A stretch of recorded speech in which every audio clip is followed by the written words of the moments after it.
Hey there, Parker Reed here, and welcome to PR Media, your home for all things physical media through my eyes. And today's video is going to be a little bit different because I'm without my editing software, I'm without my laptop. I had some technical issues there, so I'm shooting all of this on my phone, and there's not going to be any editing, no quick cuts. So if you want to see how much I fuck up in any given video, this is the video to watch to see that. But the reason I wanted to make this short little video here is because there's another issue coming up with Best Buy, our least favorite retailer in the physical media game, and that is in regards to the physical release of All Quiet on the Western Front on 4K Blu-ray. And prior to this coming out, all that was advertised in the United States at least was this DVD-sized digibook with a bunch of extras in it, and that was about $35, and there was no standard edition everywhere, and people were freaking out because people wanted just a normal size Blu-ray disc or a normal size 4K Blu-ray disc and not like this big long DVD size case because it would stick out like a sore thumb. But upon release date, we got this, which is a standard slipcase edition, except there's no slip cover. It's just the normal edition, no digital code, no nothing, just a 4K disc. That's it. And that retailed for about $28.99. I think with tax it's around $31 and change. And I was excited to see that because I wanted this movie. I really enjoyed it. I watched it before the Oscars came out, and it won a couple Oscars, and it's just an interesting international release. So I went to go pick it up at Best Buy, but I heard some horror stories about it. The horror stories being that when you go over to the section, it's in the normal new release section, and you go to grab it. It has a SKU, it has a normal price and everything. It doesn't look out of the ordinary. It looks like it belongs, but you bring it up to the front counter, and lo and behold, they won't let you buy it. And that's because, one, it doesn't exist on their website, and two, they don't have a number associated with it, so when they scan it, nothing comes up.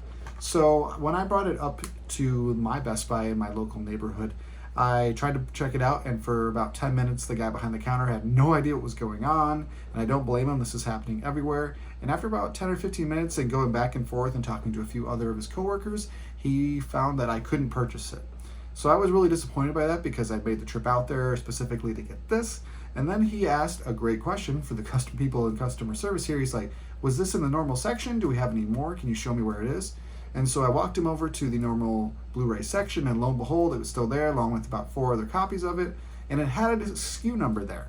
So it had a code there for them to scan, and instead of the normal 9-digit code, there was an 8-digit one, so it's odd, and Best Buy doesn't recognize it. Maybe the fact that this was an international movie, I have no idea what was going on there. But after futzing with that and taking down the code, another 10 minutes later, I was actually able to purchase it. But that was a good outcome because a lot of people haven't been able to purchase it at all. They just get turned away, they take them off the shelves, never to be heard from again. And you can't find this at any other retailer.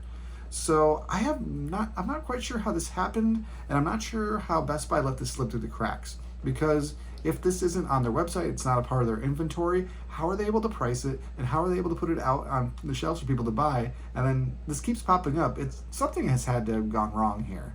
I'm really curious as to what happened, and I'm not coming at this with any insider knowledge or any background information on this. I really, really don't know. It's just another example of Best Buy's quality control not being the greatest, but at least this does exist because this is a quality film. It looks great on 4K. It sounds great on 4K. That's why I wanted to watch it, because the initial time I watched it was on Netflix, and while it looked and sounded great, I just kept thinking, wow, I'd really like to be watching this on a 4K disc, and thankfully this is a fantastic disc, and it's one of the best of 2023 so far, and I recommend you pick it up, but just know you might be in for a little bit of a battle, because even on Best Buy's website, the DVD size thing sold out within a day or two. So this might be your only option unless you want to pay resale value like 50-60 bucks on eBay or something. That might be the best option for you, unless you're great in dealing with you're great in dealing with just retail stores and might go home empty-handed. So that's my quick thoughts on the All Quiet on the Western Front 4K drama over at Best Buy, because Best Buy was doing well. They were doing so well. Remember at the beginning of the year when they had that whole controversy, everything was way too expensive. They brought it back down to normal prices, and then pop, this comes up. There can never be a good day at Best Buy. Something's always bound to happen.